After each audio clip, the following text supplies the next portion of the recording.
తెలంగాణలో రేవంత్ రెడ్డి పరిపాలన విధానం మీకు ఏ విధంగా అనిపిస్తుందండి? పర్వాలేదు, not bad. Not bad.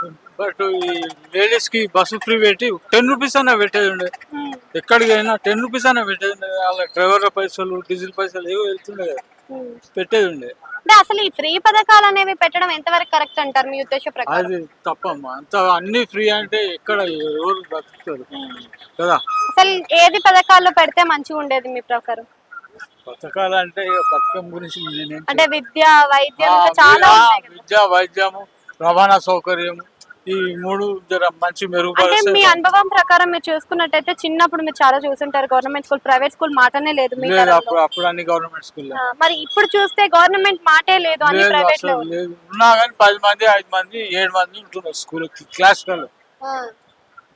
Okay, అసలు ఈ గవర్నమెంట్ స్కూల్స్ పరిస్థితి ఏమైనా ఇంప్రూవ్ అయ్యే అవకాశం ఉందంటారు ఫ్యూచర్?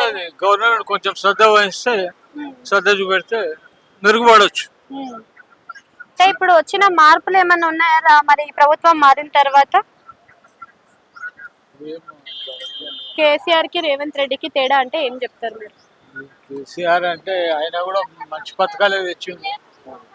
కాకపోతే అది ఏది ఆ భూమి గురించి ఏమో చేసింది కదా.